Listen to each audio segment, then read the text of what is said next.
Hello guys, welcome to our YouTube channel study with M. आज मैं आप सभी के लिए काफ़ी इंपॉर्टेंट वीडियो लेके आई हूँ। तो देखिए, आज मैं आप सभी के लिए हमारे द्वारा चलाई जा रही यूकेपीएससी ओल्ड पेपर सीरीज़ का 12वां पार्ट लेके आई हूँ, जिसमें हम आज यूकेपीएससी द्वारा कंडक्ट कराए गए पेपर को सॉल्व करेंगे। देखिए, यूकेपीएससी के प्रीवियस ईयर क्वेश्चन पेपर काफ़ी इंपॉर्टेंट हैं, जो कि आपके आगामी उत्तराखंड पुलिस, पटवारी, लेखपाल, फॉरेस्ट गार्ड व अन्य यूकेपीएससी द्वारा कंडक्ट कराए जाने वाले सभी एग्जाम्स के लिए इम्पॉर्टेंट रहने वाला है। तो आप सभी लोग हमारे इस पेपर सेट में स्टार्टिंग से लेकर एंड तक बने रहें। और अभी तक 11 प्रीवियस ईयर क्वेश्चन पेपर आपको ऑलरेडी सॉल्व करा दिए गए हैं। तो जिन लोगों ने इन पेपर्स का सॉल्यूशन नहीं देखा है, स्टडी विद एम पर यूकेपीएससी ओल्ड पेपर सीरीज नाम से प्लेलिस्ट बनाई गई है, तो वहाँ पे आप विजिट करके अब तक के सारे पेपर्स का सॉल्यूशन एक साथ देख सकते हैं। तो चलिए, आज के इस सेशन को हम स्टार्ट करते हैं। स्टार्ट करने से पहले जिन लोगों ने अभी तक हमारे YouTube channel study with M को सब्सक्राइब नहीं किया है, वो सब्सक्राइब कर लें। साथ ही साथ बगल में जो बेल आइकन दिख रहा है, इसे भी प्रेस कर लें, ताकि हम कोई भी वीडियो डालते हैं तो उसका नोटिफिकेशन आपके पास जल्द से जल्द पहुँच जाए। आप सभी लोग हमारे टेलीग्राम चैनल को भी ज्वाइन कर सकते हैं। ये भी स्टडी विद एम के नाम से ही बना हुआ है, और टेलीग्राम चैनल पर रात को 8 बजे क्विज का भी आयोजन किया जाता है। काफ़ी महत्वपूर्ण क्वेश्चन आपको क्विज के रूप में दिए जा रहे हैं, तो आप कोई ज्वाइन कर सकते हैं। तो चलिए, आज के इस पेपर को हम सॉल्व करते हैं। और इस सेशन का पहला क्वेश्चन है, उज्ज्वल शब्द का शुद्ध संधि विच्छेद है। तो देखिए, उज्ज्वल शब्द का शुद्ध संधि विच्छेद होता है उत्धन ज्वल, यानी कि ऑप्शन डी यहाँ पे आपका करेक्ट आंसर है। और उज्ज्वल शब्द किस संधि का उदाहरण है, ये भी आपसे पूछा जा सकता है। तो देखिए, उज्ज्वल जो शब्द है, ये है व्यंजन संधि का उदाहरण। ये आपको याद रखना है, ये व्यंजन संधि का उदाहरण है। और व्यंजन संधि में क्या होता है, देखिए, व्यंजन के साथ व्यंजन अथवा स्वर का मेल होने से जो विकार उत्पन्न होता है, उसे कहा जाता है व्यंजन संधि। अब यहाँ पे देखें तो उत जो है, यहाँ पे आपका आधा तो है, और ज्वल में भी आपका आधा जौ है। तो आधा तो और आधा जौ मिलकर क्या बना रहे हैं, आधा जौ ही बना रहे हैं। तो यहाँ पे आप देख सकते हैं, आधा तो और आधा जौ मिलकर क्या बना रहे हैं, आधा जौ बना रहे हैं। तो उज्ज्वल जो शब्द हो जाएगा, इसमें हो जाएगी आपकी व्यंजन संधि। ये व्यंजन संधि का उदाहरण है। अगला क्वेश्चन देखेंगे, निम्नलिखित में से किस शब्द में द्वंद्व समास की योजना है। तो देखिए, द्वंद्व समास की योजना है किस शब्द में, राधा कृष्ण शब्द में। ऑप्शन सी इस क्वेश्चन का करेक्ट आंसर है। अगला क्वेश्चन देखें, निपात निम्न में से किस व्याकरणिक कोटि का प्रमुख भेद है। मोस्ट इंपॉर्टेंट क्वेश्चन है। तो देखिए, निपात जो है, ये किस व्याकरणिक कोटि का प्रमुख भेद है, ये अव्यय का एक भेद है, प्रमुख भेद है। ऑप्शन डी यहाँ पे आपका राइट आंसर हो जाएगा। अगला क्वेश्चन देखेंगे, पर्दा किस भाषा का शब्द है। देखिए, पर्दा जो शब्द है, ये किस भाषा का, ये है आपके फारसी भाषा का शब्द, यानी कि ऑप्शन ए बिल्कुल करेक्ट आंसर हो जाएगा। अगला क्वेश्चन देखेंगे, घोड़ा का तत्सम रूप होगा। तो देखिए, घोड़ा का यहाँ पे तत्सम रूप बताना है, तो क्या हो जाएगा, इस क्वेश्चन का राइट आंसर हो जाएगा आपका घोटक। ऑप्शन डी यहाँ पे आपका राइट आंसर है। देखिए, तत्सम शब्द क्या होते हैं, ऐसे शब्द जिनका उद्भव कहाँ से हुआ है, संस्कृत से हुआ है, और उनका हम आज भी उसी रूप में प्रयोग करते हैं। तो ऐसे शब्द आपके होते हैं तत्सम शब्द। और तत्सम घोटक का जो तद्भव रूप पूछा जाए आपसे, तो क्या हो जाएगा, घोड़ा। तो आप इसको भी ध्यान रखेंगे, घोटक का तद्भव रूप बताइए, ये भी आपसे पूछा जा सकता है। तो तद्भव क्या होते हैं, संस्कृत के ऐसे शब्द जिनकी उत्पत्ति तो कहाँ से हुई है, संस्कृत से हुई है, लेकिन वो अपभ्रंश पुरानी हिंदी के कारण, अपभ्रंश और पुरानी हिंदी से गुजरने के कारण क्या हो गए हैं, बदल गए हैं, यानी कि उनके रूप में परिवर्तन आ गया है। तो ऐसे शब्द आपके तद्भव शब्द कहलाते हैं। तो तत्सम और तद्भव दोनों ही ध्यान रखेंगे। घोटक का तद्भव हो जाएगा घोड़ा, और घोड़ा का तत्सम हो जाएगा घोटक। अगला क्वेश्चन देखेंगे, निम्नलिखित शब्दों में से शंकर शब्द का चयन कीजिए। तो यहाँ पे बताना है आपको शंकर शब्द। तो जिन लोगों को आंसर आ रहा है, जल्दी से आप सभी लोग कमेंट सेक्शन में कमेंट करके बताएं, जल्दी से बताएं संकर शब्द क्या होते हैं। तो देखिए, शंकर शब्दों की सबसे पहले हम अगर बात करें, तो शंकर शब्द क्या होते हैं, दो भिन्न यानी अलग भाषाओं से मिलकर बने शब्दों को क्या कहा जाता है? संकर शब्द कहा जाता है। दो भिन्न यानी अलग भाषाओं से मिलकर जो शब्द बने होंगे उनको कहा जाएगा संकर शब्द। अब देखिए दिए गए ऑप्शन में आपका संकर शब्द है रेलगाड़ी, तो रेलगाड़ी आपका ऑप्शन बी बिल्कुल राइट आंसर हो जाएगा। तो देखिए रेल की बात करें तो ये किस भाषा का शब्द है? ये है आपके अंग्रेजी भाषा का शब्द, जबकि गाड़ी जो है ये किस भाषा का? ये फारसी भाषा का शब्द है। तो संकर शब्द क्या होते हैं? दो भिन्न यानी अलग भाषाओं से मिलकर बने शब्द संकर शब्द कहलाते हैं। तो दो अलग अलग भाषाएं कौन सी है? रेल है आपके अंग्रेजी भाषा का, जबकि गाड़ी है फारसी भाषा का। तो इन क्वेश्चन को इस तरीके से आपको सॉल्व करना है। अगला क्वेश्चन देखेंगे, निम्नलिखित में से योग रूढ़ शब्द का चयन कीजिए। तो देखिए इनमें से योग रूढ़ शब्द का चयन कर लेना है। तो यहाँ पे आपका करेक्ट आंसर हो जाएगा निशाचर, ऑप्शन सी बिल्कुल राइट आंसर है। अगला क्वेश्चन देखेंगे, निम्नलिखित में से देशज शब्द का चयन कीजिए। तो देखिए कारज, जमादार, कबड्डी, जलियान, इनमें से देशज शब्द कौन सा है? यानी कि जिन शब्दों की उत्पत्ति देश में ही हुई है उन्हें देशज शब्द कहा जाता है। तो कौन से ये शब्द हैं? इनमें से दिए गए ऑप्शन में कौन सा शब्द हो जाएगा? कबड्डी। कबड्डी जो है ये एक देशज शब्द है। अगला क्वेश्चन देखेंगे, नीचे चार शब्द दिए जा रहे हैं, योग रूढ़ शब्दों के समूह को पहचान कर उसका चयन कीजिए। तो देखिए योग रूढ़ शब्दों के समूह को पहचान कर उसका चयन कर लेना है। तो यहाँ पे आपका करेक्ट आंसर क्या हो जाएगा? चक्रपाणी, पंकज और लंबोदर। चक्रपाणी, पंकज और लंबोदर जो हैं ये आपके योग रूढ़ शब्दों के समूह हैं, यानी कि ऑप्शन ए बिल्कुल करेक्ट आंसर है। अगला क्वेश्चन देखेंगे, कौन सा शब्द युग्म पर्यायवाची है? तो कौन सा ये शब्द युग्म है? ये है आपका प्रस्तर पत्थर, ये आपके पर्यायवाची शब्द युग्म है, यानी कि ऑप्शन डी बिल्कुल करेक्ट आंसर है। अगला क्वेश्चन देखेंगे, किस एक शब्द का अर्थ नींद से पूरी तरह मुक्तावस्था को प्रकट करता है? तो देखिए किस एक शब्द का अर्थ नींद से पूरी तरह मुक्तावस्था को प्रकट करता है? तो ये शब्द आपका कौन सा है? ये शब्द है तुरीय, ऑप्शन बी इस क्वेश्चन का करेक्ट आंसर है। अगला क्वेश्चन देखेंगे, नीचे दिए गए भाववाचक शब्दों में से किसमें लज्जा का भाव समाहित नहीं है? तो देखिए भाववाचक शब्दों में बताना है जिस किसमें लज्जा का भाव समाहित नहीं है। तो यहाँ पे आपका राइट आंसर क्या हो जाएगा? उल्लास। उल्लास में लज्जा का भाव समाहित नहीं है। अगला क्वेश्चन देखेंगे, तिरस्कृत का विपरीतार्थक शब्द है। देखिए तिरस्कृत का विपरीतार्थक यानी कि विलोम बताना है। तो इसका विलोम यानी अपोजिट जो शब्द हो जाएगा कौन सा हो जाएगा? आदृत, ऑप्शन डी यहाँ पे आपका करेक्ट आंसर है। चलिए अगला क्वेश्चन देखते हैं, डंक शब्द का तत्सम रूप है। देखिए डंक शब्द का तत्सम रूप बताना है। तो डंक शब्द का तत्सम रूप हो जाएगा दंश, ऑप्शन ए यहाँ पे आपका राइट आंसर हो जाएगा। तत्सम और तद्भव मैं आपको बता चुकी हूँ, ऐसे ही तद्भव पूछा जाए दंश का तो डंक आपको करेक्ट करना होगा। अगला क्वेश्चन देखेंगे, निम्नलिखित में से समरूपी किंतु भिन्नार्थी शब्द युग्म का चयन कीजिए। तो देखिए समरूपी होंगे शब्द लेकिन भिन्नार्थी यानी कि भिन्न उनके अर्थ होंगे। तो ऐसे शब्द युग्म कौन से हैं ये चयन कर लेना है। तो यहाँ पे आपका करेक्ट आंसर हो जाएगा अभय, उभय। देखिए शब्द तो समरूपी है, एक जैसे हैं, लेकिन इनके अर्थ जो हैं वो अलग अलग हैं। अगला क्वेश्चन देखेंगे, निम्नलिखित विपरीतार्थक युग्मों में से कौन सा गलत युग्म है? तो देखिए विपरीतार्थक युग्म में से कौन सा गलत युग्म है? इसका करेक्ट आंसर हो जाएगा श्रोता वाचाल। तो देखिए आयोग इसी तरीके के क्वेश्चन पूछ रहा है हिंदी में, तो देख लीजिए हिंदी भी किस तरीके की आपसे पूछी जा रही है। तो अगला क्वेश्चन देखते हैं, कौन सा शब्द सदा एक वचन में ही प्रयुक्त होता है? तो देखिए कौन सा शब्द है जो कि हमेशा एक वचन के रूप में ही प्रयुक्त किया जाता है? तो ये शब्द है आपका कौन सा शब्द? वायु, ऑप्शन ए बिल्कुल राइट आंसर है।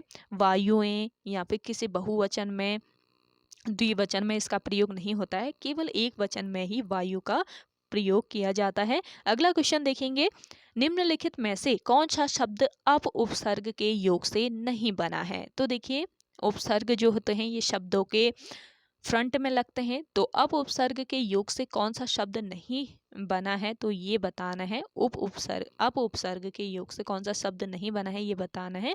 तो यहाँ पे आपका करेक्ट आंसर क्या हो जाएगा?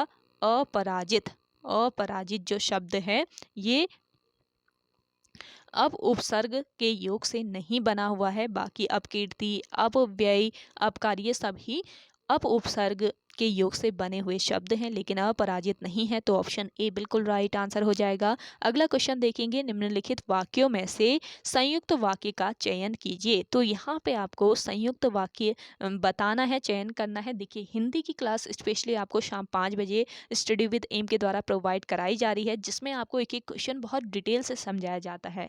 तो किस तरीके से आपको संयुक्त वाक्य सॉल्व करने हैं वो भी मैं कई बार आपको बता चुकी हूँ। तो आप सभी लोग 5 बजे वाली क्लास जरूर ज्वाइन कीजिएगा, स्पेशली हिंदी की क्लास वो रहती है।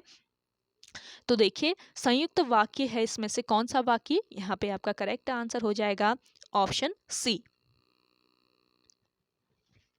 देखिए जो आपका संयुक्त वाक्य होता है उसमें क्या होता है, जिस वाक्य में आपका एक मुख्य वाक्य हो, दूसरा आश्रित उपवाक्य हो, जिसमें एक मुख्य वाक्य हो, दूसरा आश्रित वाक्य हो और बीच में योजक चिन्ह जुड़ा हुआ हो, समुच्चय बोधक अव्यय यानी कि योजक चिन्ह जुड़ा हुआ हो, तो वहाँ पे होता है आपका संयुक्त वाक्य। यहाँ पे और जो है ये योजक चिन्ह जुड़ा हुआ है यानी कि समुच्चय बोधक ये अव्यय है, तो ये जो वाक्य हो जाएगा ये हो जाएगा आपका संयुक्त वाक्य। अगला क्वेश्चन देखेंगे, निम्नलिखित वाक्यों में से विधानवाचक वाक्य का चयन कर लेना है। तो इनमें से विधान नहीं, विधिवाचक, तो विधिवाचक शब्द का चयन कर लेना है। विधिवाचक शब्द हो जाएगा आपका आप चाय पीजिए। ऑप्शन सी बिल्कुल राइट आंसर है। विधिवाचक वाक्य भी आपको मैं समझा चुकी हूँ, तो आप देख लीजिएगा एक बार शाम 5 बजे वाली क्लास, और डेली आपको वो क्लास फॉलो करनी है। डेली आपको शाम 5 बजे क्लास मिलती है। अभी तक आपको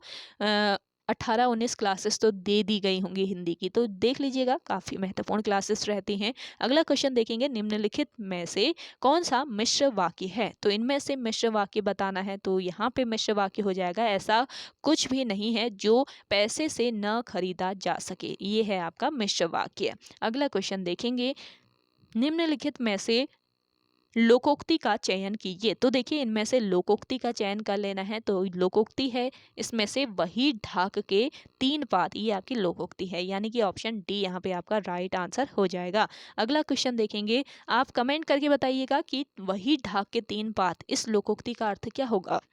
जिन लोगों को आंसर आ रहा है कमेंट करके बताइएगा कमेंट सेक्शन में।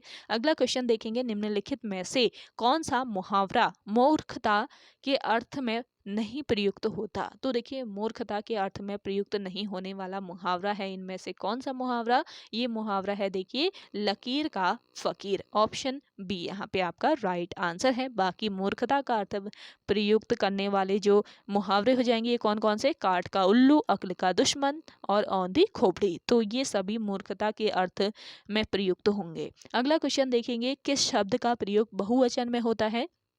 तो देखिए बहुवचन में किस शब्द का प्रयोग किया जाता है, ये शब्द है आपका दर्शन। दर्शन का प्रयोग बहुवचन में किया जाता है, जैसे कि हम दर्शनीय बोलते हैं। तो ये सभी तरीके से बहुवचन और एक वचन ये आपको याद रखना है। इस क्वेश्चन को ध्यान रखिएगा, एक वचन से भी अभी क्वेश्चन पूछा गया था, अब बहुवचन से क्वेश्चन पूछा जा रहा है आपसे। और मुख्य रूप से हिंदी में हम 2 वचनों का प्रयोग करते हैं ज़्यादातर, एक वचन और बहुवचन। तो एक वचन और बहुवचन आप अच्छे से पढ़ लीजिएगा। अगला क्वेश्चन देखेंगे, राम धीरे धीरे टहलता है, उपयुक्त वाक्य में धीरे धीरे क्या है। तो देखिए राम धीरे धीरे टहलता है, तो इन वाक्यों में धीरे धीरे क्या हो जाएगा, इसका करेक्ट आंसर है देखिए क्रिया विशेषण। धीरे धीरे जो है ये है क्रिया विशेषण। और क्रिया विशेषण क्या होती है, जो विशेषण क्रिया की भी विशेषता बतलाते हैं तो उन्हें कहा जाता है क्रिया विशेषण, तो ये ध्यान रखेंगे। अगला क्वेश्चन देखें, विलोम की दृष्टि से कौन सा युग्म गलत है। तो देखिए विलोम की दृष्टि से बताना है कौन सा युग्म गलत है, तो यहाँ पे आपका करेक्ट आंसर हो जाएगा आमोद प्रमोद। ये युग्म की विलोम की दृष्टि से गलत युग्म है। अगला क्वेश्चन देखेंगे, मुझे डैश है कि मैं आपके पत्र का उत्तर ना दे सका, रिक्त स्थान की पूर्ति नीचे लिखिए, उपयुक्त शब्द से करिए। तो कौन सा उपयुक्त शब्द हो जाएगा इनमें से, खेद, शोक, दुख या कष्ट। तो यहाँ पे आपका राइट आंसर हो जाएगा देखिए खेद। मुझे खेद है कि मैं आपके पत्र का उत्तर ना दे सका, तो ऑप्शन ए बिल्कुल करेक्ट आंसर है। अगला क्वेश्चन देखेंगे, वह स्वयं हलाहल पीकर दूसरों को डैश पिलाता है। रिक्त स्थान की पूर्ति नीचे लिखे उपयुक्त शब्द से कीजिए। तो यहाँ पे क्या आ जाएगा, सलिल, अमृत, गरल, मदिरा। तो यहाँ पे आपका राइट आंसर हो जाएगा, देखिए अमृत। वह स्वयं हलाहल पीकर दूसरों को पिलाता है। क्या पिलाता है, अमृत पिलाता है, यानी कि ऑप्शन बी यहाँ पे आपका राइट आंसर है। अगला क्वेश्चन देखेंगे, ऊंट के मुंह में जीरा लोकोक्ति का अर्थ है। तो बताएं ऊंट के मुंह में जीरा इस लोकोक्ति का करेक्ट अर्थ क्या हो जाएगा, सही अर्थ बताएं जल्दी से। 4 ऑप्शन दिए गए हैं, आप लोगों को कमेंट करके बताएं अपना राइट आंसर। तो देखिए, ऊंट के मुंह में जीरा इस लोकोक्ति का अर्थ होता है आवश्यकता अधिक लेकिन मिलना बहुत कम। तो ऊंट के मुंह में जीरा इसे कहते हैं, ऑप्शन डी यहाँ पे आपका राइट आंसर है। अगला क्वेश्चन देखेंगे, श्रद्धा और डैश के योग का नाम भक्ति है। देखिए, श्रद्धा और किसके योग का नाम भक्ति है बताना है। रिक्त स्थान की पूर्ति जो नीचे लिखे गए उपयुक्त शब्द हैं उनमें से करना है। तो यहाँ पे आपका करेक्ट आंसर हो जाएगा प्रेम। श्रद्धा और प्रेम के योग का नाम क्या है, भक्ति है, यानी कि ऑप्शन सी बिल्कुल राइट आंसर आपका यहाँ पे हो जाएगा। चलिए अगला क्वेश्चन देखते हैं। अगला क्वेश्चन है आपका, निम्नलिखित में से कौन सा वाक्य भाववाची है। तो देखिए, इनमें से कौन सा वाक्य है जो कि भाववाची है। तो इनमें से भाववाची वाक्य है, अब मुझसे सहा नहीं जाता, यानी कि ऑप्शन डी आपका भाववाच्य वाक्य है। अगला क्वेश्चन देखेंगे, जो कुछ नहीं जानता है वाक्यांश के लिए उपयुक्त एक शब्द है। तो देखिए, जो कुछ नहीं जानता इस वाक्यांश के लिए उपयुक्त शब्द कौन सा हो जाएगा, अज्ञ, ऑप्शन बी यहाँ पे आपका राइट आंसर है। अगला क्वेश्चन देखेंगे, अंतस्थ व्यंजन का चयन कीजिए। बताएं, अंतस्थ व्यंजन बता चुकी हूँ कई बार, कौन कौन से होते हैं अंतस्थ व्यंजन, छ, ण, ल, श। कौन सा अंतस्थ व्यंजन है इनमें से बताइए। तो देखिए, यहाँ पे आपका करेक्ट आंसर हो जाएगा क्या, लॉ जो है ये आपका अंतस्थ व्यंजन है, ऑप्शन सी यहाँ पे आपका राइट आंसर हो जाएगा। और अंतस्थ व्यंजन क्या होते हैं आप कमेंट करके बताइएगा कमेंट सेक्शन में। कई बार अंतस्थ व्यंजन आपको हिंदी वाली क्लास में समझा चुकी हूँ। अगर आप हिंदी की क्लास रेगुलरली फॉलो करते हैं तो आपको आंसर आ जाएगा। तो आप आंसर करके बताइएगा कमेंट सेक्शन में। अगला क्वेश्चन देखेंगे, निम्नलिखित में से पार्श्विक व्यंजन कौन सा है। तो देखिए, पार्श्विक व्यंजन यहाँ पे बताना है। तो पार्श्विक जो व्यंजन होता है ये होता है ल, ऑप्शन बी यहाँ पे आपका करेक्ट आंसर हो जाएगा। चलिए अगला देखेंगे, निम्नलिखित में से पश्च स्वर का चयन कीजिए। तो पश्च स्वर कौन सा है इसमें से, पश्च स्वर हो जाएगा आपका आ, ऑप्शन डी इस क्वेश्चन का करेक्ट आंसर है। तो देखिए, पश्च स्वर है आपका, इनमें से कौन सा हो जाएगा, तो करेक्ट आंसर है आपका ऑप्शन डी। आ जो है इसमें से आपका कौन सा है, पश्च स्वर है। देखिए, पश्च स्वर क्या होते हैं, जिन स्वरों के उच्चारण में जीभ का जो एंड का पार्ट होता है तो वो एक्टिव रहता है। जैसे कि कौन कौन से स्वर में जीभ का एंड वाला पार्ट एक्टिव रहता है, आ, छोटा ऊ, बड़ा ऊ, ओ या औ। तो ये सभी आपके हो जाएंगे पश्च स्वर, ये आपको याद रखना है। ऐसे ही आपसे पार्श्विक व्यंजन कौन कौन से होते हैं ये भी पूछा जा सकता है। तो पार्श्विक व्यंजन भी पता रहना चाहिए, जिन वर्णों के उच्चारण में पार्श्व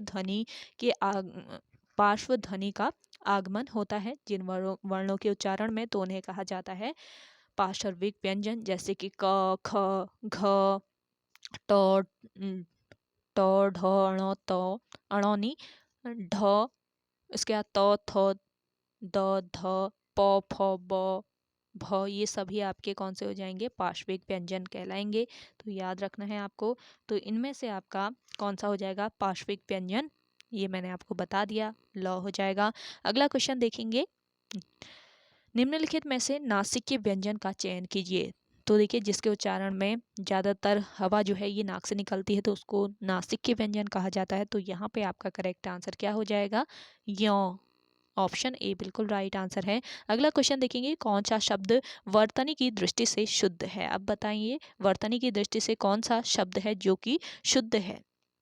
तो यहाँ पे आपका राइट आंसर क्या हो जाएगा, वर्तनी में क्या होता है, जिस तरीके से हम किसी भी वर्ड का प्रोनाउंसिएशन करते हैं, यानी कि किसी वर्ड का जैसे ही प्रोनाउंसिएशन किया जाता है, जैसे कि उसका उच्चारण किया जाता है, वैसे ही उसे लिखा जाता है। वर्तनी में।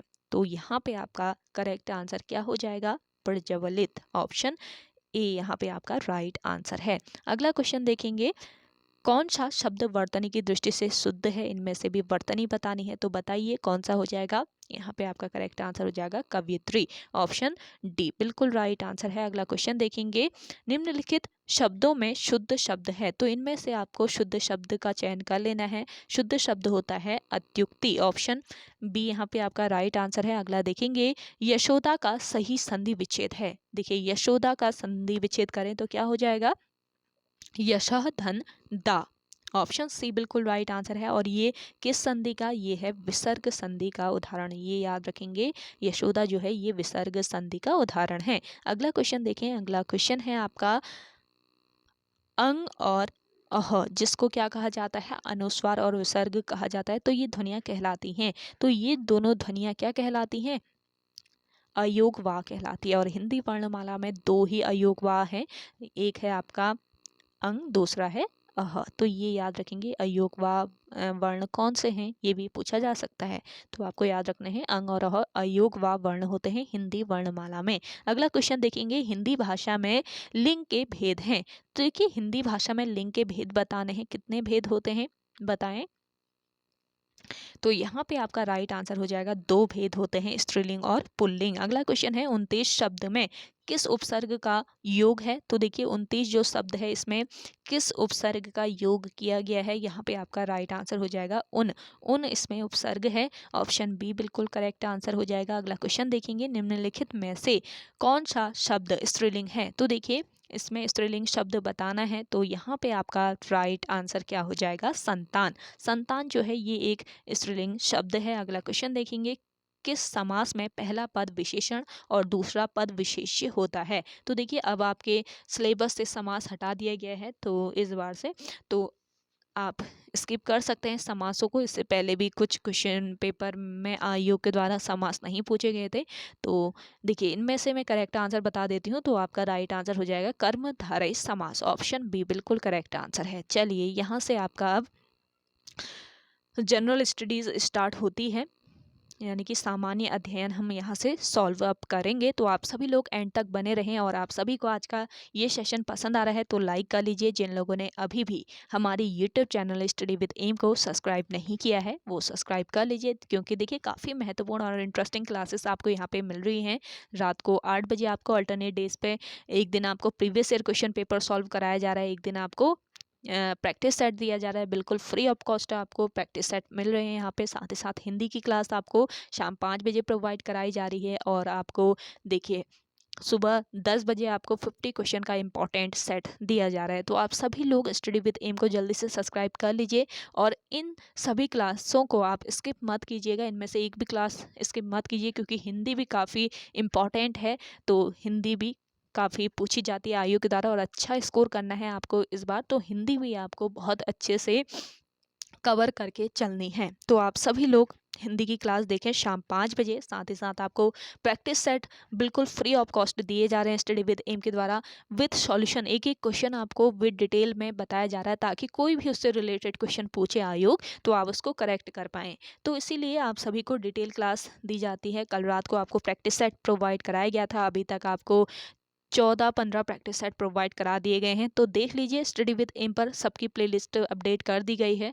और ये जो पेपर हैं ये भी आपको अल्टरनेट डेज पे प्रोवाइड कराए जा रहे हैं, जिसकी प्लेलिस्ट भी बनाई गई है यूकेपीएससी ओल्ड पेपर सीरीज नाम से। अगर आप प्लेलिस्ट पे जाके सर्च करेंगे तो वहाँ पे आपको सारे पेपर्स का सॉल्यूशन मिल जाएगा। अब तक आपको जितने भी पेपर का सॉल्यूशन करा दिया गया है, तो आप सभी लोग एक बार चेकआउट जरूर कर लीजिए प्लेलिस्ट। चलिए सामान्य अध्ययन वाला पोर्शन सॉल्व करते हैं। और इसमें देखिए आपका क्वेश्चन है पहला वाला, बुलंद दरवाजा कहाँ स्थित है? तो देखिए बुलंद दरवाजे की बात करें तो कहाँ पर ये स्थित है? जिन लोगों को आंसर आ रहा है जल्दी से आप सभी लोग भी हर क्वेश्चन का आंसर देने की कोशिश कीजिए। तो देखिए यहाँ पे आपका राइट आंसर हो जाएगा फतेहपुर सिकरी में। ऑप्शन बी बिल्कुल राइट आंसर है। देखिए बुलंद दरवाजा जो है ये उत्तर प्रदेश प्रांत में फतेहपुर सिकरी नामक स्थान पर स्थित है। और ये एक दर्शनीय स्मारक है फतेहपुर सिकरी। इसका निर्माण किसने कराया था, ये भी पूछा जा सकता है। तो याद रखना है अकबर ने इसका निर्माण कराया था। कब कराया था अकबर ने, देखिए 1571 AD में इसका निर्माण करवाया था। अगला क्वेश्चन देखेंगे। शेख बहउद्दीन जकरिया निम्न में से किस सूफी सिलसिला से संबंधित थे। तो देखिए शेख बहउद्दीन जकरिया किस सूफी सिलसिला से संबंधित थे ये बताना है। तो यहाँ पे आपका राइट आंसर हो जाएगा, ये कौन सा सिलसिला है, सूफी सिलसिला सुहरावर्दी, इसका नाम है सुहरावर्दी। ऑप्शन ए बिल्कुल राइट आंसर है। अगला क्वेश्चन देखेंगे। क्रिप्स प्रस्ताव को अग्रिम तिथि का चेक किसने कहा था। तो देखिए क्रिप्स प्रस्ताव जो था इसको अग्रिम तिथि का चेक कहा था और किसने कहा था ये बताना है। तो यहाँ पे आपका राइट आंसर हो जाएगा, किसने कहा था, महात्मा गांधी ने कहा था। अगला क्वेश्चन देखेंगे। राष्ट्रगान को सर्वप्रथम किस वर्ष भारतीय राष्ट्रीय कांग्रेस के अधिवेशन में गाया गया था। तो देखिए यहाँ पे आपका करेक्ट आंसर क्या हो जाएगा, जल्दी से आंसर कीजिए जिन लोगों को आंसर आ रहा है। देखिए आपका भारतीय संविधान जो है, भारतीय संविधान सभा ने जन गण मन को राष्ट्रगान के रूप में कब अपनाया था, 24 जनवरी 1950 को। ये आपको याद रखना है, ये तिथि याद रखेंगे।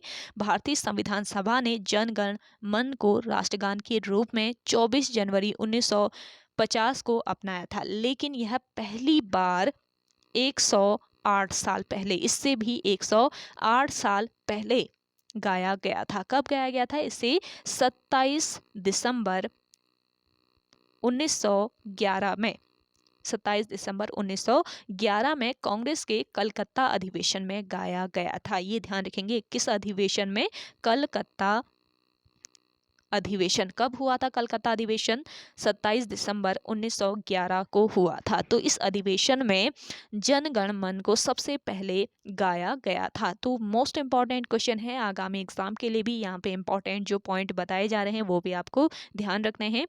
तो यहाँ पे आपका करेक्ट आंसर क्या हो जाएगा, ऑप्शन बी 1911 में। किस वर्ष, वर्ष 1911 में भारतीय राष्ट्रीय कांग्रेस के अधिवेशन में गाया गया था। किस अधिवेशन में गाया गया था ये भी याद रखना है, कलकत्ता ये अधिवेशन था। अगला क्वेश्चन देखेंगे।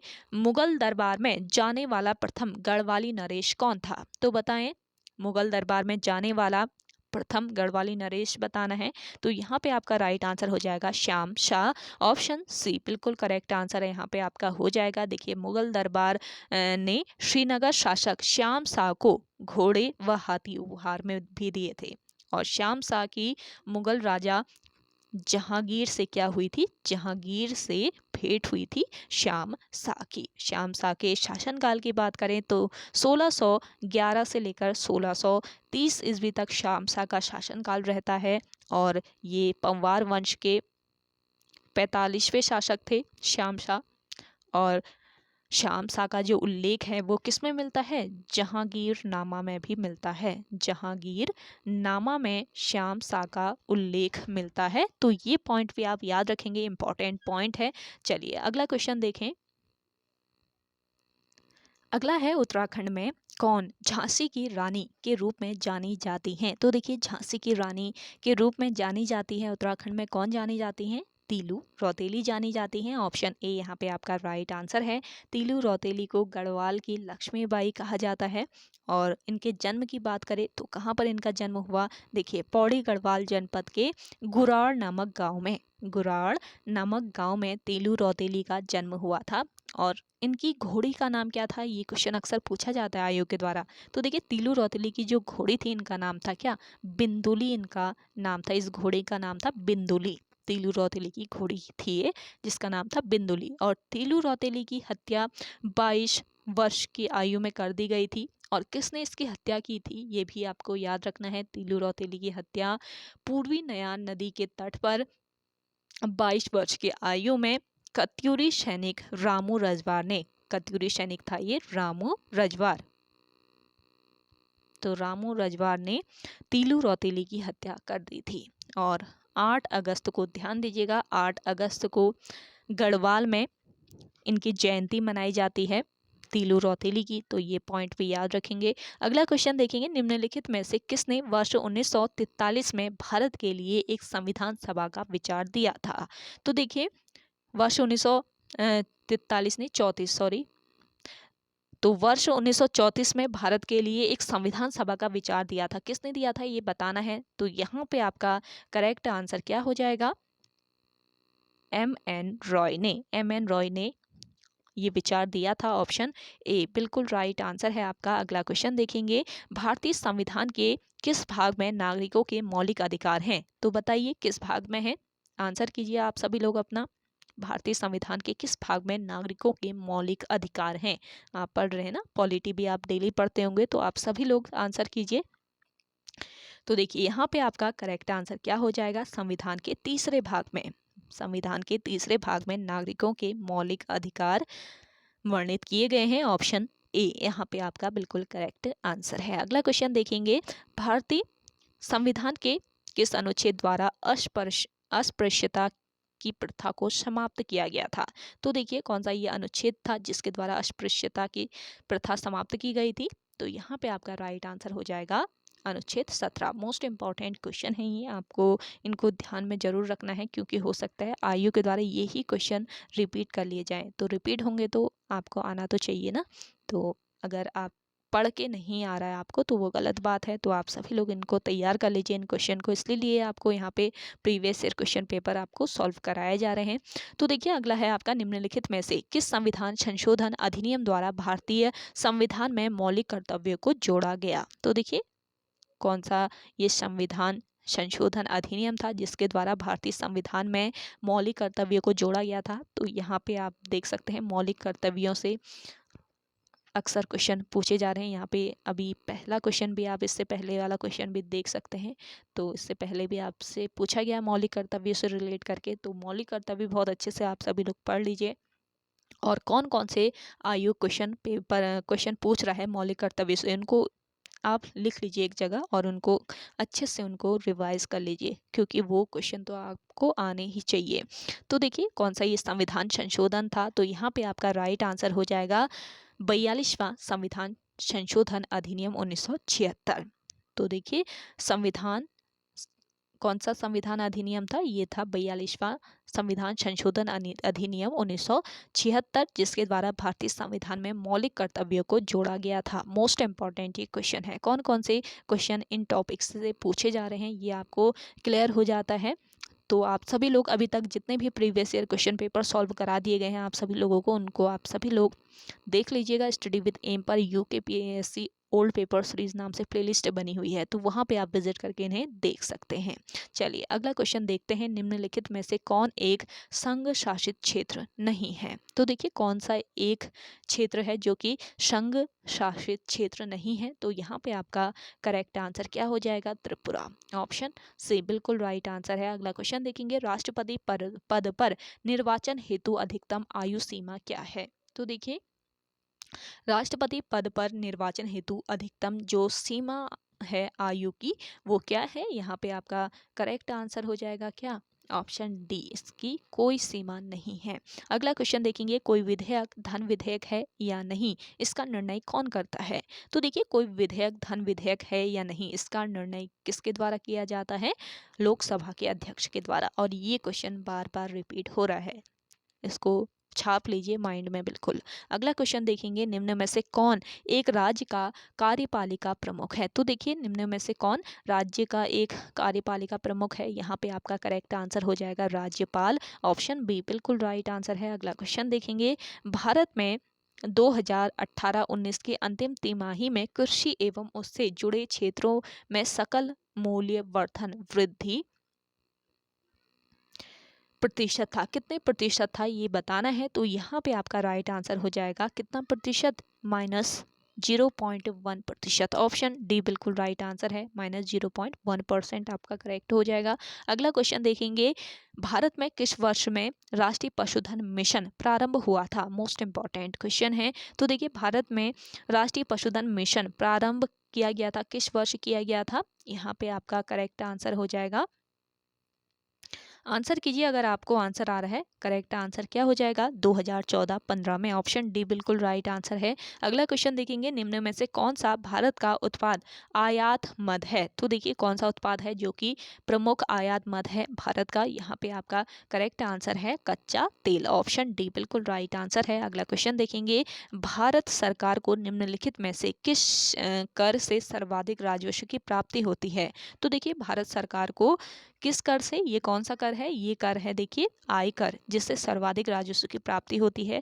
अगला क्वेश्चन देखेंगे, जनगणना 2011 के अनुसार भारत की शहरी जनसंख्या का प्रतिशत था। इंपॉर्टेंट क्वेश्चन है, रिपीट हो सकता है। तो देखिए जनगणना 2011 के अनुसार भारत की शहरी जनसंख्या का प्रतिशत कितना था? तो यहाँ पे आपका करेक्ट आंसर हो जाएगा 31.16%। ऑप्शन ए बिल्कुल करेक्ट आंसर है। अगला क्वेश्चन देखेंगे, निम्नलिखित में से किस राज्य में सर्वाधिक कोयला उत्पादन होता है? तो देखिए सर्वाधिक कोयला उत्पादन किस राज्य में होता है? ये राज्य है आपका झारखंड राज्य, जहां पर सर्वाधिक कोयला उत्पादन किया जाता है। अगला क्वेश्चन देखेंगे, नाबार्ड किस वर्ष में स्थापित किया गया था? आंसर कीजिए जिन लोगों को आंसर आ रहा है, बताएं जल्दी से।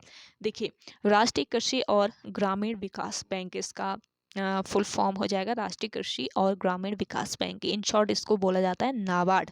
तो नाबार्ड जो है ये मुंबई महाराष्ट्र में अवस्थित भारत का एक शीर्ष बैंक है और इसे कृषि से जुड़े क्षेत्रों में योजना और परिचालन के नीतिगत मामलों में तथा भारत के ग्रामीण अंचल की आर्थिक गतिविधियों के लिए मान्यता दी गई है। और इसकी स्थापना कब की गई? इसकी स्थापना की गई 12 जुलाई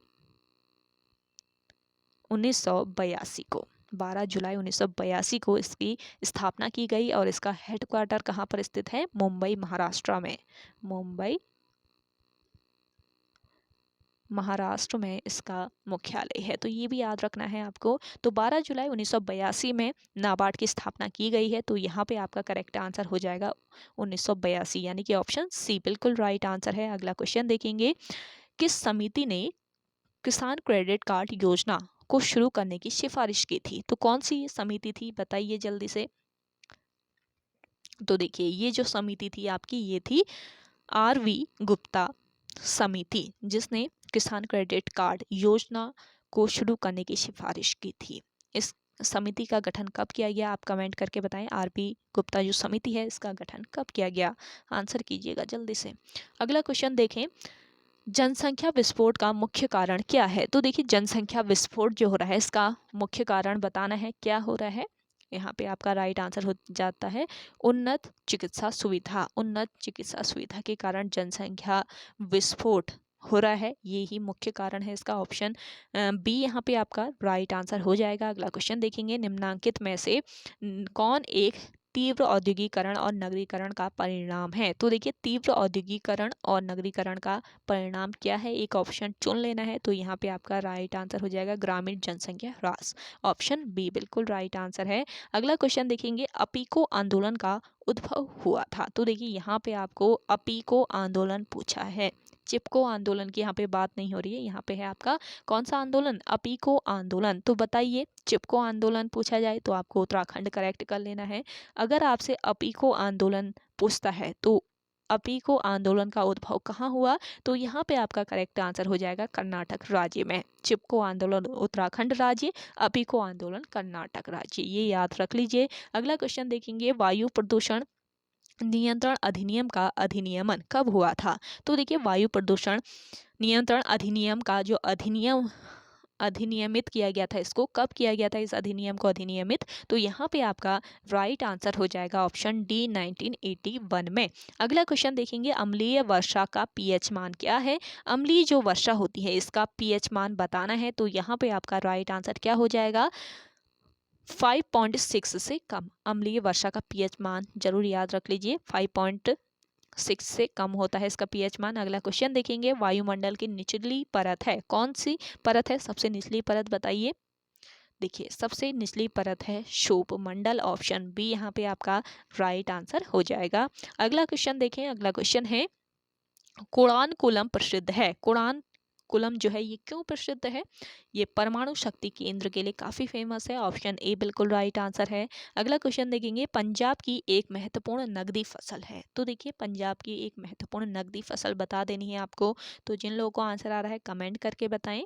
यहाँ पे आपका राइट आंसर हो जाएगा कपास। ऑप्शन ए बिल्कुल राइट आंसर है। अगला क्वेश्चन देखेंगे, त्रुंडा किस्म की जलवायु का एक और नाम क्या है? तो देखिए त्रुंडा किस्म की जलवायु का एक और नाम क्या होता है? इसका नाम है ध्रुवीय जलवायु। ऑप्शन डी बिल्कुल राइट आंसर हो जाएगा। त्रुंडा की जो जलवायु होती है इसी को ही ध्रुवीय जलवायु भी बोला जाता है। अगला क्वेश्चन देखेंगे, निम्न में से कौन सर्वोत्तम धातुकर्मी कोयला भंडार गृह के रूप में देश में जाना जाता है? तो देखिए यहाँ पे आपका करेक्ट आंसर हो जाएगा क्या?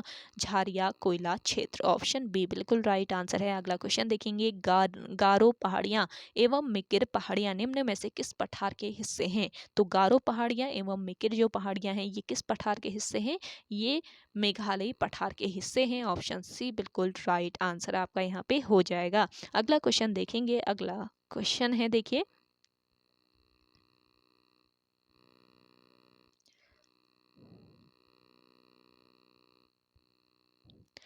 तो अगला है आपका, निम्न में से किसने विचार दिए थे कि घातीय मानव जनसंख्या वृद्धि का परिणाम अनेकों सामाजिक तथा पर्यावरणीय समस्याएं हैं? तो ये विचार दिए थे किसने? यहाँ पे आपका करेक्ट आंसर हो जाएगा थॉमस माल्थस ने। ये जो विचार दिया था थॉमस माल्थस ने दिया था। अगला देखेंगे, भाखड़ा बांध किस नदी पर निर्मित किया गया है? तो भाखड़ा जो बांध निर्मित किया गया है ये है सतलुज नदी पर। ऑप्शन सी बिल्कुल राइट आंसर हो जाएगा। अगला क्वेश्चन देखेंगे, पाक जलद मरुमध्य द्वारा कौन से देश जुड़े हुए हैं? इंपॉर्टेंट क्वेश्चन है और ये एक आध पेपर में और पूछा गया है, यानी कि रिपीटेड क्वेश्चन है, इसको छाप लीजिए।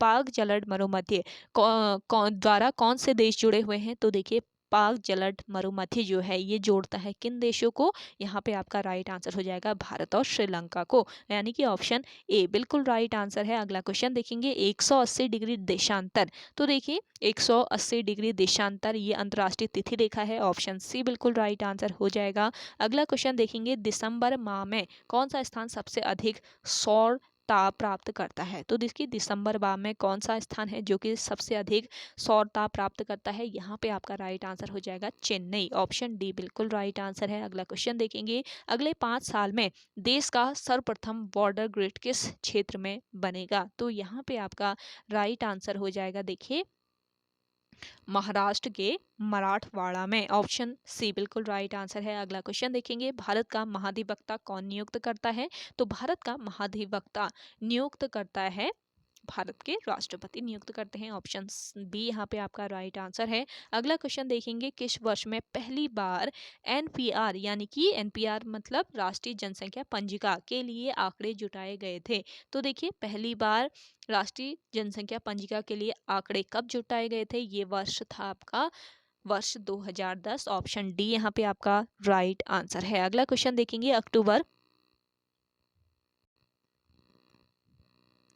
अक्टूबर 2019 में किन सरकार नियंत्रित कंपनियों को महारत्न स्तर प्रदान किया गया है? तो देखिए यहाँ पे आपका राइट आंसर हो जाएगा हिंदुस्तान पेट्रोलियम और Power Grid Corporation of India. October 2019 में किन सरकार नियंत्रित कंपनियों को महारत्न स्तर प्रदान किया गया है? तो कौन सी ये सरकार नियंत्रित कंपनियां हैं? ये है हिंदुस्तान पेट्रोलियम और Power Grid Corporation of India. Option C बिल्कुल राइट आंसर है। चलिए अगला क्वेश्चन देखते हैं। अगला क्वेश्चन है आपका, निम्नोक्त में से कौन सी समिति भारत में रक्षा सुधारों से संबंधित है? तो देखिए रक्षा सुधारों से संबंधित समिति बतानी है आपको, तो यहाँ पे समिति कौन सी हो जाएगी? नरेश चंद्र समिति। ऑप्शन ए यहाँ पे आपका राइट आंसर है। चलिए अगला क्वेश्चन देखते हैं। अगला क्वेश्चन क्या कहता है,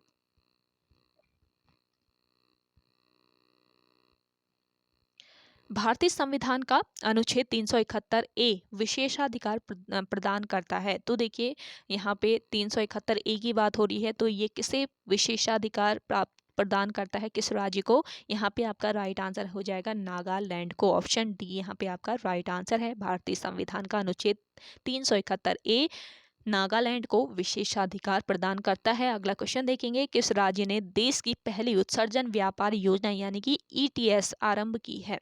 तो देखिए, किस राज्य ने देश की पहली उत्सर्जन व्यापार योजना आरंभ की? यहाँ पे आपका करेक्ट आंसर क्या हो जाएगा? ऑप्शन बी, गुजरात राज्य। ऑप्शन बी बिल्कुल राइट आंसर है आपका यहाँ पर।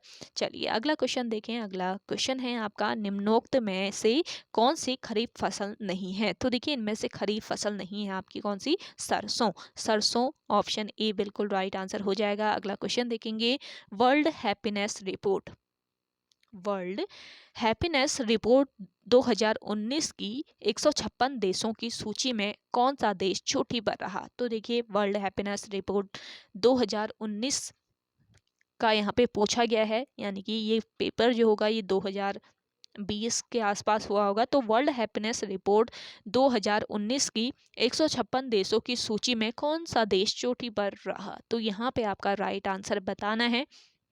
तो करेक्ट आंसर क्या हो जाएगा? देखिए, करेक्ट आंसर हो जाएगा आपका यहाँ पे फिनलैंड। ऑप्शन बी यहाँ पे आपका राइट आंसर हो जाएगा। वर्ल्ड हैप्पीनेस रिपोर्ट 2019 में 156 देशों की सूची में कौन सा देश चोटी पर रहा? 156 देशों की इसमें रैंकिंग की गई थी वर्ल्ड हैप्पीनेस रिपोर्ट में 2019 में, ये ध्यान रखेंगे। और इस बार की अगर हम बात करते हैं तो बताइए इस बार क्या हो जाएगा? देखिए, इस बार संयुक्त राष्ट्र सतत विकास समाधान नेटवर्क द्वारा, किसके द्वारा? संयुक्त राष्ट्र सतत विकास समाधान नेटवर्क द्वारा वर्ल्ड हैप्पीनेस रिपोर्ट 2022 प्रकाशित की गई है। किसके द्वारा इसका प्रकाशन किया गया है, ये भी आपको याद रखना है। तो इस बार संयुक्त राष्ट्र सतत विकास समाधान नेटवर्क द्वारा वर्ल्ड हैप्पीनेस रिपोर्ट 2022 प्रकाशित की गई। और फिनलैंड जो है लगातार 5वीं बार विश्व का सबसे खुशहाल देश घोषित किया गया है। यानी कि इस बार भी कौन है आपका? वर्ष 2022 में फिनलैंड ही जो है ये सबसे शीर्ष पर यानी टॉप पर है। और इसके बाद डेनमार्क का नंबर आता है। फिनलैंड के बाद इस बार किसका नंबर आता है? डेनमार्क का। तो दूसरे स्थान पे पूछा जाए तो डेनमार्क आपका हो जाएगा। और भारत की अगर हम बात करते हैं, इस बार भारत की जो रैंकिंग हुई है, तो भारत को कौन सा रैंक मिला है 2022 में? याद रख लीजिए, क्योंकि करंट से रिलेट करके आयोग के द्वारा ये क्वेश्चन पूछा जा सकता है। तो भारत की रैंकिंग एक साल पहले देखिए भारत की रैंकिंग कितनी थी? 134वें रैंक पर था भारत। और इस बार ये 136वें स्थान पर पहुंच गया है। भारत जो है ये वर्ल्ड हैप्पीनेस रिपोर्ट 2022 में 136वें स्थान पर है। तो रैंकिंग जो है वो याद रखेंगे, भारत की रैंक इस बार कौन सी है? 136वीं। याद रख लीजिए, छाप लीजिए, क्योंकि करंट से रिलेट करके आपसे आयोग ये क्वेश्चन पूछ सकता है। अगला क्वेश्चन देखेंगे, 2019 के अंत तक कितने देश यूरोपीय संघ में थे? तो बताइए 2019 के अंत तक बताइए कि कितने देश यूरोपीय संघ में थे? तो यहाँ पे आपका राइट आंसर हो जाएगा 28 देश। ऑप्शन सी यहाँ पे आपका राइट आंसर हो जाएगा। यूरोपीय संघ मुख्यतः यूरोप में स्थित 27 देशों का एक राजनीतिक एवं आर्थिक मंच है, जिसमें आपस में प्रशासकीय साझेदारी होती है, जो संघ के कई या सभी राष्ट्रों पर लागू होती है। और इसका अभ्युदय 1 जनवरी, इसका उदय कब हुआ? अभ्युदय कब हुआ? 1 जनवरी 1993 में रोम की संधि के द्वारा यूरोपीय आर्थिक परिषद के माध्यम से 6 यूरोपीय देशों की आर्थिक भागीदारी से हुआ था। यानी कि जब इसका उद्भव हुआ था तो उस समय केवल इसमें 6 देश शामिल थे, 6 कंट्री इसमें शामिल किए गए थे। तो 2019 के अंत तक कितने देश यूरोपीय संघ में शामिल थे? 28 देश। ये याद रखना है आपको। चलिए अगला क्वेश्चन है आपका, और इस बार अभी तो 27 देश हैं इसमें, ये याद रखेंगे। अगला क्वेश्चन देखेंगे, उत्तराखंड में कागज का सबसे बड़ा कारखाना कहाँ स्थित है? उत्तराखंड में कागज का सबसे बड़ा कारखाना जो है ये कहाँ पर स्थित है? ये स्थित है आपके लाल कुआं में। ऑप्शन ए बिल्कुल राइट आंसर है। अगला देखेंगे, यमुना घाटी से गंगा घाटी में जाने के लिए किस पर्वत श्रेणी को पार करना होता है? तो यमुना घाटी से गंगा घाटी में जाने के लिए किस पर्वत श्रेणी को? राड़ी का डांडा पर्वत श्रेणी को पार करना होता है। यानी कि ऑप्शन ए यहाँ पे आपका राइट आंसर हो जाएगा। अगला देखेंगे, बागेश्वर नगर किन नदियों के संगम पर स्थित है? तो देखिए बागेश्वर जो है ये आपके सरयू और गोमती नदियों के संगम पर स्थित है। ऑप्शन ए बिल्कुल राइट आंसर आपका यहाँ पे हो जाएगा। आप कमेंट करके बताइए कि बागेश्वर जो जनपद है इसका गठन कब किया गया। अगला क्वेश्चन देखेंगे, 2011 की जनगणना के अनुसार उत्तराखंड राज्य में न्यूनतम साक्षरता वाला जनपद कौन सा था? तो देखिए 2011 की जनगणना के अकॉर्डिंग उत्तराखंड राज्य में न्यूनतम साक्षरता दर वाला जो जनपद था, ये जनपद है आपका कौन सा जनपद? उधम सिंह नगर जनपद। इंपॉर्टेंट क्वेश्चन है, इनको ध्यान में रखेंगे इन क्वेश्चंस को। और आप सभी लोग सेशन अभी भी शेयर नहीं किया है आप लोगों ने, तो जल्दी से सेशन कर लीजिए, चैनल को सब्सक्राइब कर लीजिए नहीं किया है तो। अगला क्वेश्चन देखेंगे, उत्तराखंड में भकार शब्द डैश के लिए प्रयोग होता है? तो भकार का प्रयोग क्यों किया जाता है? खाद्यान्नों के भंडारण के लिए, यानी कि खाद्यान्न जो होते हैं उनके संग्रहण के लिए, भंडारण के लिए इसका प्रयोग होता है। ऑप्शन बी यहाँ पे आपका राइट आंसर हो जाएगा। अगला क्वेश्चन देखेंगे, हर्षवंती बिष्ट किस साहसिक खेल के लिए प्रसिद्ध हैं? तो देखिए हर्षवंती बिष्ट जो है ये पर्वतारोही हैं, यानी कि ये पर्वतारोहण के लिए काफ़ी फेमस है, ये आपको याद रखना है। हर्षवंती जो बिष्ट हैं ये किसके लिए फेमस है? पर्वतारोहण के लिए। और वर्ष 1981 में, ध्यान दीजिएगा, वर्ष 1981 में हर्षवंती बिष्ट ने नंदा देवी का सफल आरोहण किया था। इन्होंने नंदा देवी का सफल आरोहण कब किया, ये भी पूछा जा सकता है हर्षवंती बिष्ट ने। तो 1981 याद रखेंगे। और हर्षवंती बिष्ट को पर्यावरण क्षेत्र में योगदान के लिए वर्ष 2010 में CCI ग्रीन अवार्ड मिला है, ये आपको याद रखना है। और इन्होंने गंगोत्री जो क्षेत्र है यहाँ पे गंगोत्री में भोजपत्र वृक्षों का रोपण भी किया है। अगला क्वेश्चन देखेंगे, अगला क्वेश्चन है आपका, उत्तराखंड में IIM स्थित है? तो देखिए उत्तराखंड में IIM कहाँ पर स्थित है? जल्दी से कमेंट करके बताएं, IIM उत्तराखंड में कहाँ स्थित है? तो यहाँ पे आपका राइट आंसर हो जाएगा काशीपुर में। और इसकी स्थापना कब की गई, आप कमेंट करके बताइएगा।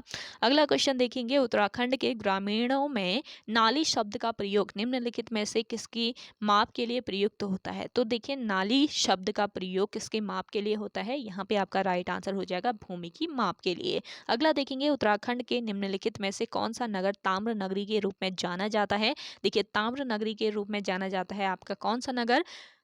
अल्मोड़ा नगर। अगला क्वेश्चन है आपका, उत्तराखंड का राज्य पुष्प है? तो आप सभी को पता है ब्रह्म कमल क्या है उत्तराखंड का राज्य पुष्प है। और आपसे इसका वैज्ञानिक नाम पूछा जा सकता है, बताइए राज्य पुष्प ब्रह्म कमल का वैज्ञानिक नाम क्या है? जिन लोगों को आंसर आ रहा है आप कमेंट करके बताएं कमेंट सेक्शन में जल्दी से, जिन लोगों को आंसर आ रहा है। तो देखिए ब्रह्म कमल जो है इसका वैज्ञानिक नाम क्या हो जाता है? सोसूरिया अविलेटा। सोसूरिया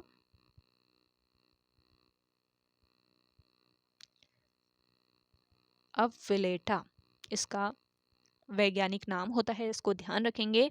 और ब्रह्म कमल जो है ये राज्य के हिमालयी क्षेत्रों में 4800 मीटर से लेकर 6000 मीटर की ऊंचाई पर मिलते हैं, यानी कि इतने हाइट पर ये पाया जाता है। और ये किस कुल का पौधा है ये भी पूछा जा सकता है, तो एस्टेरेसी कुल याद रखेंगे, एस्टेरेसी कुल का ये पौधा है।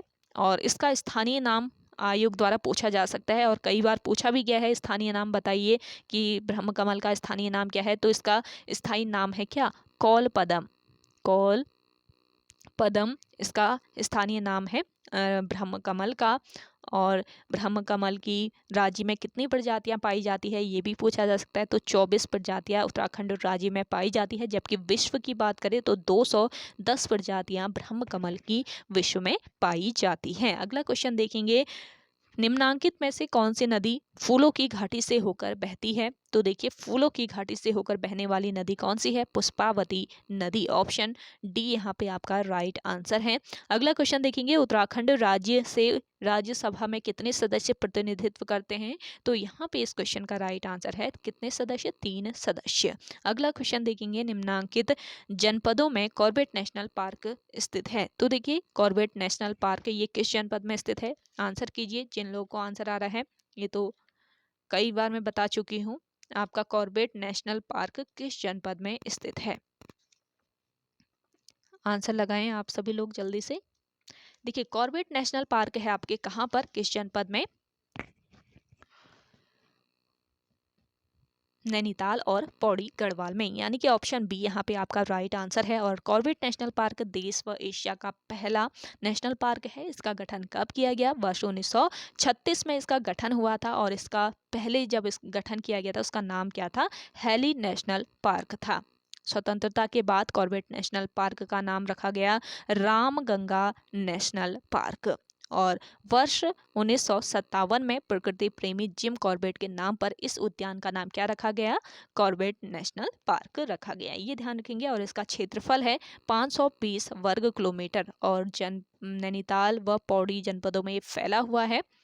और सर्वाधिक जो एरिया है ये है पौड़ी जनपद में इसका, ये याद रखेंगे। अगला क्वेश्चन देखेंगे, निम्नलिखित में से उत्तराखंड का कौन सा स्थान सर्वाधिक पर्यटक गंतव्य की दृष्टि से प्रसिद्ध है। तो मसूरी है, नैनीताल है, हरिद्वार है या फिर ऋषिकेश है। तो बताइए यहाँ पे करेक्ट आंसर क्या हो जाएगा। तो यहाँ पे आपका करेक्ट आंसर है, देखिए उत्तराखंड का कौन सा स्थान सर्वाधिक पर्यटक गंतव्य की दृष्टि से प्रसिद्ध है। तो देखिए यहाँ पे आपका राइट आंसर है आयोग के अकॉर्डिंग हरिद्वार, ऑप्शन सी बिल्कुल राइट आंसर हो जाएगा। अगला क्वेश्चन देखेंगे, उत्तराखंड के किस जनपद में पाताल भुवनेश्वर स्थित है। तो देखिए पाताल भुवनेश्वर बताना है किस जनपद में स्थित है। जिन लोगों को आंसर आ रहा है कमेंट कीजिए। पाताल भुवनेश्वर जो है ये आपके कहाँ पर स्थित है, पिथौरागढ़ जनपद में। ये आप याद रखिए, पिथौरागढ़ जनपद में आपका क्या है, पाताल भुवनेश्वर स्थित है। तो ओके गाइज, आज के इस सेशन में इतना ही। आई होप आप सभी को आज का ये सेशन काफ़ी पसंद आया होगा। अगर आप सभी को आज का ये सेशन पसंद आता है तो इस सेशन को लाइक कीजिए, शेयर कीजिए। जिन लोगों ने अभी भी हमारे YouTube channel study with M को सब्सक्राइब नहीं किया है वो सब्सक्राइब कर लीजिए। और 5 बजे वाली क्लास नहीं देखी है हिंदी की तो देख लीजिए आप सभी लोग, काफ़ी इंपॉर्टेंट क्लास है। तो चलिए मिलते हैं एक नेक्स्ट इंटरेस्टिंग वीडियोज़ के साथ, तब तक के लिए धन्यवाद।